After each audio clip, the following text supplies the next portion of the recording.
I really appreciate Army Cyber Institute and West Point putting this together for us. It really is going to be a world-class event today, and I'm really looking forward to it. Before we start the clock, is my audio okay? Can you hear me? Just fine? Great. So I love the theme of oh, and by the way, I have a laser in my hand, so I don't want to see any sleeping or anything like that. I have laser dominance. So the theme for today, and I love it when a conference has a theme and when we can stick to that theme, and I loved the theme that we came up with for this, of New Colossus. Because this is what I got in that theme of New Colossus, both of talking about the Statue of Liberty, with some call out to the Colossus of Rhodes, that great wonder of the world, as well as the supercomputer Colossus, well, supercomputer for those time, that made such a difference in World War II. And really, that to me was talking about this conference as a few things: values and technology in service of national defense, and more specifically, values and power in cyberspace. And I thought, what a great place to really dive in with a keynote. Because if we're really talking about a very value and power in cyberspace, I really wanted to start and really talking about this modern colossus of the internet, of cyberspace. And I'll use the two relatively interchangeably. This was one of the 2010 photos, and I liked this one best. So that what we're thinking about when we talk about this colossus. And I really want to get our attention to this. Because really, the internet, cyberspace, is probably the most awesome technological artifact that's sprung from human minds and hands in almost the last 600 years, since Gutenberg, right? If it isn't already, cyberspace is approaching and might even equal or surpass that transformative quality of movable type that we did back in the 1400s. If it hasn't already, it might certainly happen in our lifetime or our kids' or our grandkids' lifetime. Just think about that. It is the coolest thing in 600 years, just about. All right, I'll give you electricity is pretty cool, and refrigeration and some other things, but it's certainly going to be in the top 5. Most transformative things in the last 600 years. And if it surpasses Gutenberg, that means it's been the coolest, most amazing, most transformative thing that humans have invented since literally fire and the wheel. And we lose this sometimes when we're talking about this. We lose the amazement about this thing. It's not just a technological artifact, a single one like Colossus, but the most transformative thing in 600 years. Without Gutenberg, we would not have had everything that came afterwards. We would not have had the Renaissance. We would not have the Enlightenment. If we would have gotten movable press wrong, then those things would not have happened. The trajectory of humankind would have been different, not just for 5 years or 50 years, not even for 500 years. We would have changed the trajectory of mankind for as long as there are humans on Earth. We would have had less potential year after year if we would have messed it up. And when we're talking about Colossus today, as we're hearing the talks over today, we need to keep this in mind about just how transformative this is and potentially very fragile.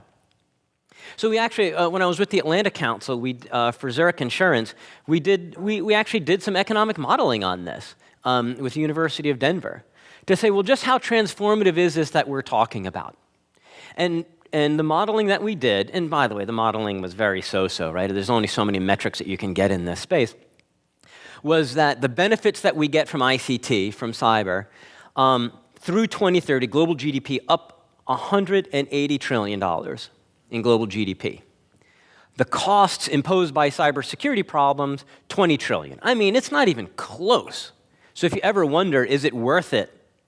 Is all this connectivity going to be worth it? At least the baseline modeling we did said yes, absolutely. And where I wanted to get to, hey, look, this is New York, right? This is about invention. This is about not sleeping. So I want to dive in. What if this Colossus, what if it doesn't work the way we think we do? It reminded me when Colonel Hall was giving his talk, right? I mean, he was talking about that immigrant experience of his grandfather coming in from Sweden. To some degree, we are all immigrants in this space, and we all always will, because it is so complex that we can't really understand it.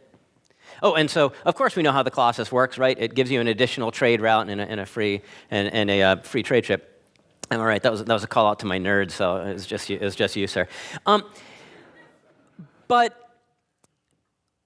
as much as we're talking about this Colossus, right? As much as we're talking about this most transformative technology in 600 years, how is it that most of us that are veterans or in the military or DoD, what do we talk about?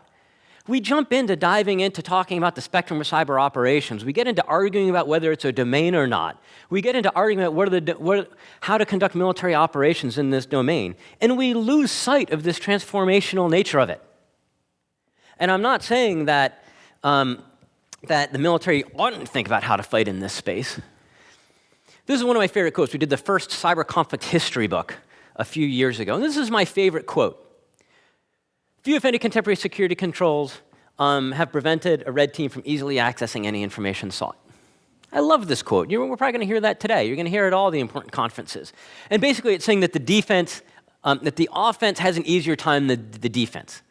That this is an attacker advantage space. The quote is from 1979.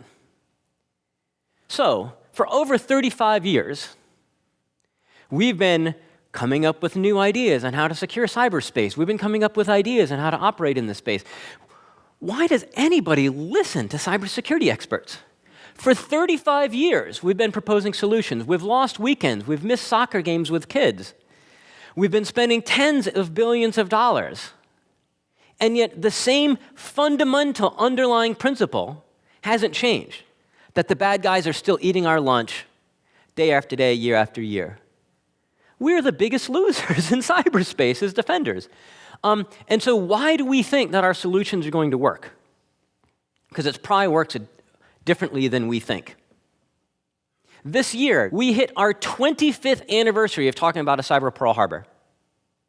Congressional testimony by Win Schwartau, 1991. If we've been talking about a cyber Pearl Harbor for 25 years, and it still comes up as a conversation point, but 25 of the 75 years since the actual Pearl Harbor, why do we think that we understand the nature of military operations in this domain? Sure, tactical and technical operations, I've got no doubt that Army Cyber Command and US Cyber Command, 24th, 10th, all understand tactical and technical operations. But if we've been worrying about something for 25 years and it hasn't happened yet, there's probably something more fundamental in our understanding about how this works at the operational and strategic level. One of my favorite examples, Estonia. Go to SciCon USA, great. Because most of the time when I talk to military or other cyber professionals, what's the dialogue that I tend to hear most on Estonia? And I've had this from the 4-star level on down. Man, they sure got their butts kicked. The networks got taken down. They couldn't operate. This was a significant incident, and this was a wake-up call. All of those things are absolutely true, or mostly true. The intent of them is true. So at the tactical and technical level, those are certainly true. But if you look at what actually happened in the year since, it wasn't even close. It was a decisive victory for the Estonians.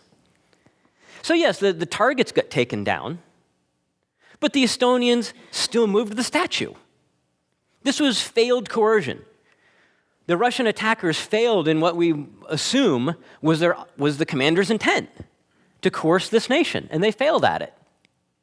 Much less, when you talk to the folks at NATO, they say Estonia was a wake-up call for them, and that led to NATO starting to get their act together, including building the center in Estonia.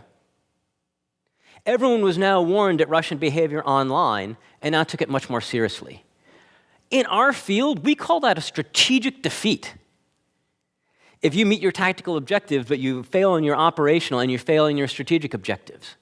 And yet when we still talk about this as a loss for the Estonians, whenever you hear that, that means we can't tell the difference between a loss and a win.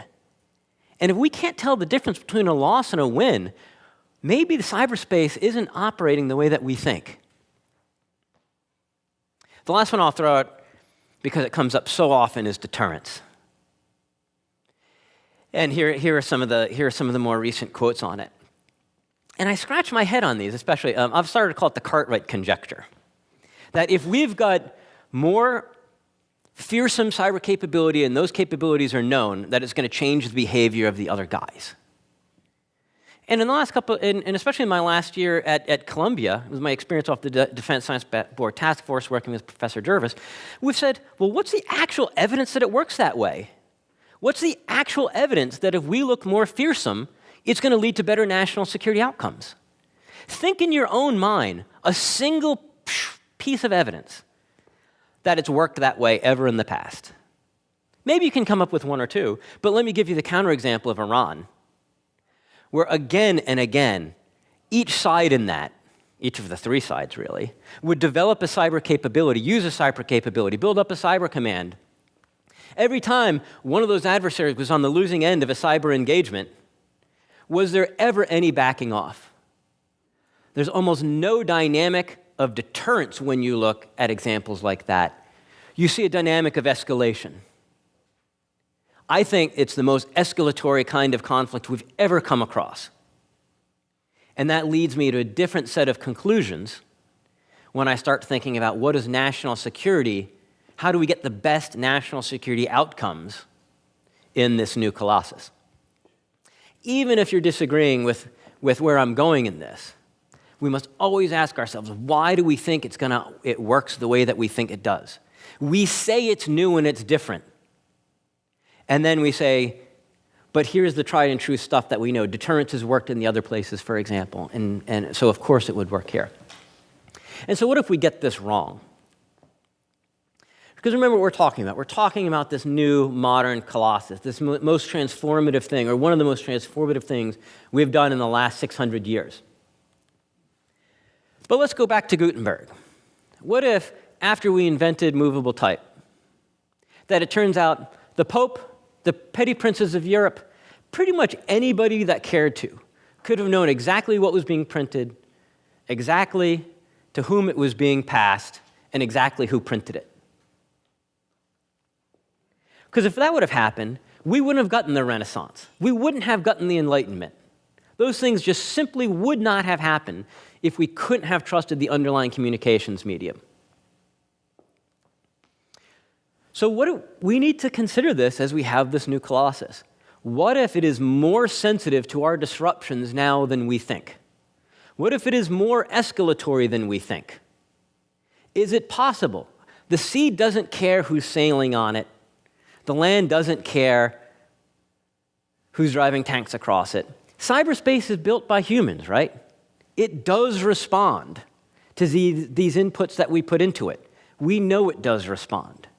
And so we need to be thinking about these medium and longer term national security outcomes as we're looking to fly, fight, and win in this space. Oops, sorry, I've got Air Force on you there.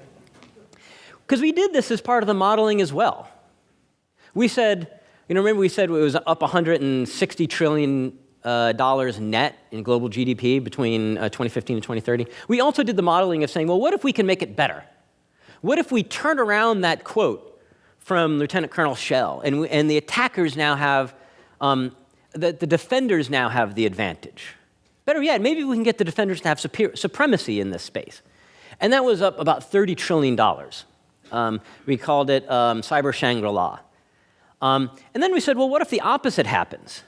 What if, instead of being merely a Wild West, cyberspace becomes more like Somalia, this permanent space of chaos, and that every time people try and get their act together to bring it together and instill some order and bring it out of that chaos, there's some jerks that drive by in a technical and tear it down again. And in cyberspace, that could be nation-state espionage, that could be fighting, that could be well-intentioned security researchers. That every time we try and bring it out securely, it gets torn down again. And that was down $90 trillion. And frankly, it would have been worse, but we assumed a saturation of catastrophe, that once things weren't really trusting it anymore, that it could only get so bad. So and we called that the Clockwork Orange Internet. So in the best of futures, secure broadband connectivity anywhere in the world is a global human right. That's the future that we want our kids and our grandkids to grow up with. That it's secure enough, awesome enough, that their internet is going to be at least as good as the one that we have today. I call it sustainability, but when I'm with civilians, but I don't want to roll that out with you guys. The other one, secure global broadband connectivity, isn't a global human right. It's a luxury good, only to be bought by those that have deep enough pockets, only for the 1%. And so if you say that can't happen, again, why do you think it's going to work the way that you think it is? This is brand new. We have zero experience with this kind of large-scale technological artifact at this. And just maybe the actions that we do can have a bigger impact. This is why on my side, my strategy is get defense better than offense. My vision, everything that I try and do is say, of course we're going to spy in this place. Of course the president needs to have advanced cyber capability at his disposal. And of course he has to have an Army Cyber Institute to help him think about all of that. But my priority is always getting defense best. That's where we're going to get our third offset, is by having the best cyber defense better than everybody else. But that fits in to what is our longer-term national security interest. What does winning, if we're going to talk about winning, if we're going to talk about the best long-term national security outcomes, and how does the military and intelligence communities fit in to those best long-term national security outcomes? If we need, in a very dangerous and uncertain time, to focus on hard power, it's an understandable decision. If our priority has to be to go out and seize as many digital hilltops as we can, to seize as many haystacks so that we can make sure that we can find the needles, that's a valid national security decision to emphasize hard power. But it's also a valid decision to say we want to have the best, the most secure digitally enabled economy that secures innovation and that has the world's most trusted technology and cybersecurity companies. That's a different set of priorities. Do we want to pursue soft power in this? Would America's long-term national security best be served by saying, we want the digital natives of the globe, whatever country they live in, whatever language they speak, to see America as a friend, as representing their values, as ones that, when they grow up, they want association with this culture that gave the world this amazing, fantastic Colossus. You know, this is bigger than rock and roll. This is bigger than jazz. This is bigger than blue jeans. And sometimes we underestimate exactly what that meant for the people behind the Iron Curtain, to be able to get access and say, listen to this music. Imagine the freedoms. Imagine the wonderful culture and people that created such things. Sometimes I say the internet is a once-in-a-millennia opportunity to influence the world with American values and to start aligning more people on our side. I'm not sure if I'm exaggerating when I say 1 in a million. When I'm a think tanker, I say once in a millennium. When I'm an academic, I'll just say, okay, once in 100 years. These are all perfectly valid ways to pursue our national security. You might have your preferred way, but there are drastic trade-offs between these. You can't just say that we're going to balance between them, which is what our current national strategy is, as much as we have one, and say it's going to work out. So this is one of my priorities for the next president, is that hopefully we'll come down and we'll say, all right, here's where we think we need to lead. Here's where that balance needs to be. You know mine, I say defense first. I lean towards the latter too, while still saying, of course, we need military and intelligence capabilities.